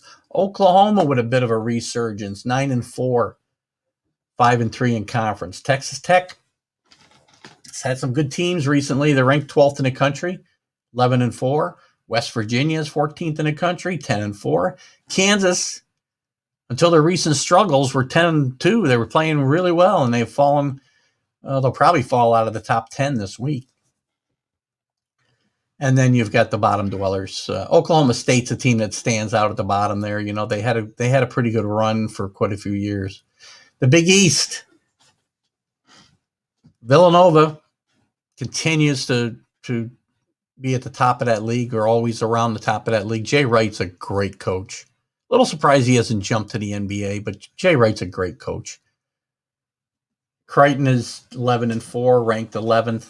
Seton Hall, kind of up and down. I thought Seton Hall would be better than they are, 9-6 and 6-3.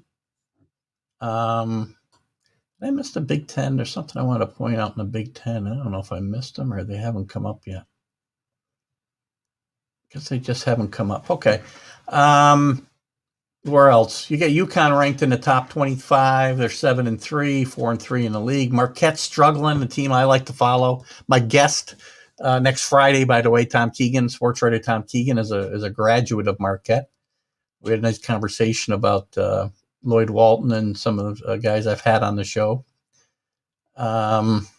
St. John's is a bad story there. I thought really they might turn the corner this year. Coach Anderson, I thought, had brought in a pretty good recruiting class. They're 9-7 overall, but just 3-6 in the league. and they just can't get over the hump, and it's a shame. But hopefully they do get it back here at some point. Big Sky, not that interested in. Nothing really stands out there. If there's somebody you are interested in, or a conference you are interested in, or a team you're interested in, jump in. Let me know. We'll chat a little about them. But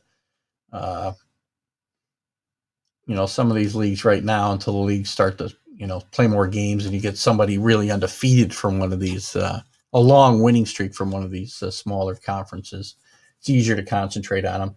Big Ten, Michigan at the top of that league at 13-1 overall, 6-1, 8-1 in the league. 8-1 in the league, but now they're shut down for 14 days. Who knows what that's going to do to the season? We don't know that the season won't be, disrupted. I mean, the whole season's been disrupted, and it's going to be very interesting to see what happens. Now, remember, the tournament now is going to be played in one location when we get to March. If it gets played, it's going to all be played in Indianapolis, I believe. Every team will play there. There'll be a bubble situation. And it's going to be a much different NCAA tournament than we're used to. But you know what? I think there could be some element of fun to that, too. It's going to be hard. You're not going to have all these games going on at one time, right, that you're used to. But we'll see. Second in that league at the Big Ten is Iowa, as I mentioned before. Fran McCafferty doing a great job there. I love Fran McCafferty. He did a great job at Siena here, and he's continued to do a really solid job at Iowa. And you got Wisconsin and Illinois. Illinois is a bit of a disappointment. They were ranked really high early in the year. They're 10-5, 6-3 in the league. They've fallen to 22nd in the country. Lots of time to make that up. Indiana still not able to get over the hump. Got a lot of teams bumped in the middle here. You got Minnesota at 17th in the country and ranked in the bottom half of the Big Ten.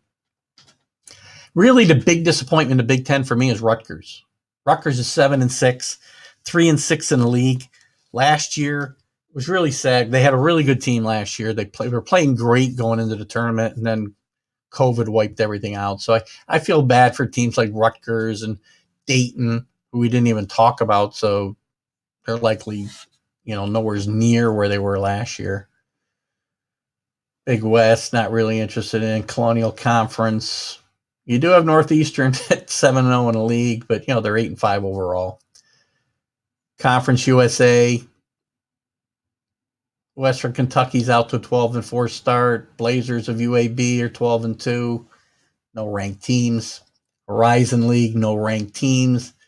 They're one of those leagues that sometimes gets a team, on a roll in the tournament. Cleveland State years ago beating Indiana, for instance. So you never know what's going to happen come tournament time with some of these smaller leagues. The Metro Atlantic Conference, from a local standpoint, Siena had their first loss the other night, but they're still 7-1 in the conference. All they've played is conference games. They didn't play a game for, felt like 2 months. They didn't play a game because of COVID concerns. One of the really big stories, and I've wanted to do a vlog about it, and I wanted to get into it on the show, and I haven't had the opportunity, is Iona and Rick Pitino coming to Iona. I talked to Dick Weiss about it when I had him on the show. He thought it was a great move. I like the move for Iona. Rick Pitino, you can think whatever you want of Rick Pitino, but he's a great coach. And I think this is Rick Pitino's last stop. And I think he might build a really good team here in Iona in the next couple of years, because they've got, there's a recruiting base there that they can really pull some good kids from. Iona's had some good teams over the years. And I think Rick Pitino can turn that team into a team that can compete, come tournament time. So that's the top of that conference. Really interested in the Mid-American, Mid-Eastern Conference. Not much to talk about. Missouri Valley, Drake is 13-0, not ranked. You might see some of them jumping up. This is another league that'll often have a team that plays well come tournament time. You remember Loyola Chicago playing well. In fact, they're 11-3 right now, 6-1 in the conference. So Evansville has had good teams here and there throughout the years. They're struggling a bit this year. Valparaiso, another team that's done well come tournament time, struggling this year. Mountain West, Nothing stands out there. Boise State's 13-1, 9-0 in the conference. Surprisingly, not known as a basketball school. They're a football school. Actually playing two different conferences, or are about to play in two different conferences. They're probably going to be moving in football, and I don't know about basketball, to the AAU.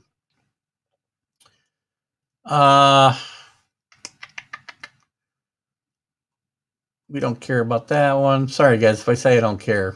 We'll cover a lot of these conferences. Pac-12, as I mentioned, UCLA, a big surprise, 12-3 overall, 8-1 in the conference, ranked 24th in the country, and playing really good basketball. USC, a bit of a surprise out there, 12-3 in overall, 6-2 in the conference. Colorado's playing good basketball. Oregon, who we expected to do well, 8-3. Arizona, 11-3, 5-3 in the conference. Still those allegations following them around. What did Miller do? What didn't he do? We're going to find out. Arizona's Sun Devils are probably one of the bigger disappointments out there with Hurley being the coach. They're 4-7 overall, 1-4. He's probably going to find himself in trouble here. Southeast Conference. We mentioned the surprising Kentucky Wildcats, 5-9 overall. 5-9 overall. 4-3 in the conference. Not ranked. Not even close to being ranked.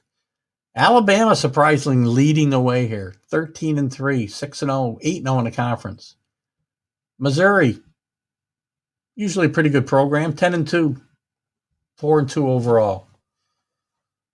And you get kind of cramped up. You got LSU, Florida, Tennessee, all ranked together, 5-3, 5-3, 4-3. Kentucky's probably the big disappointment there. Auburn, I would say, is a big disappointment there. They're only 9-7, 3-5 in the league. That's probably another surprising development there as well.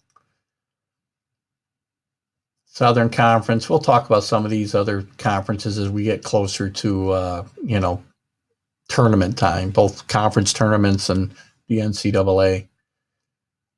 Southwestern Atlantic, not so much. Summit League, Sun Belt, not much to talk about there. West Coast Conference, Gonzaga, 15-0.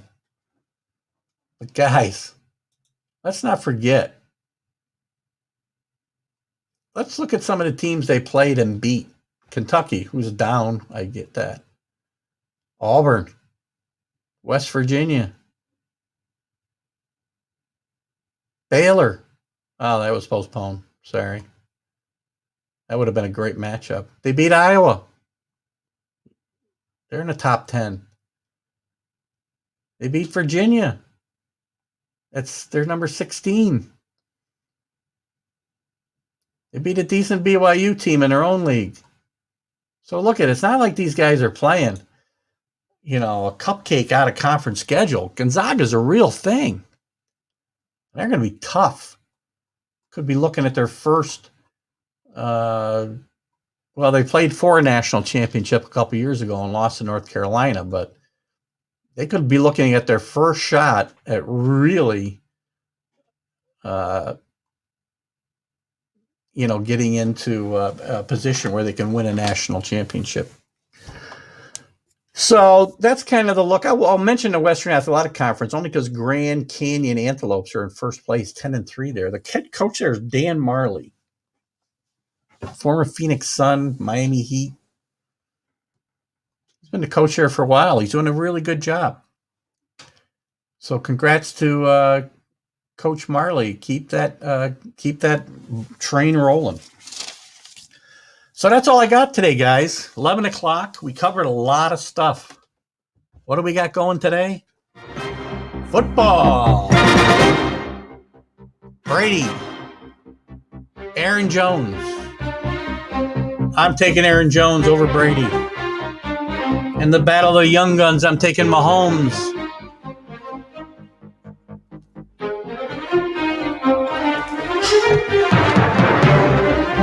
I'm taking Mahomes with a concussion and turf toe and all to beat the Buffalo Bills. It'll be a great day of football, guys. 3:05 kickoff for the first time, first game.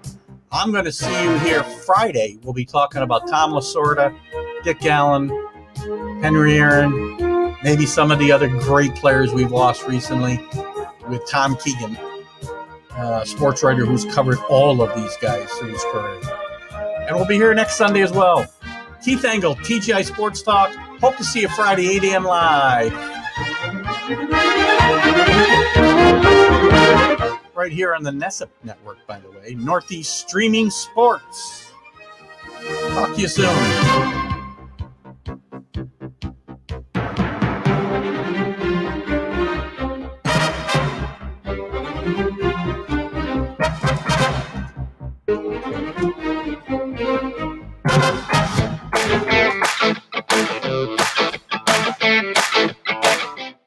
Yes, Rick, we will do a TGI bracket, I promise.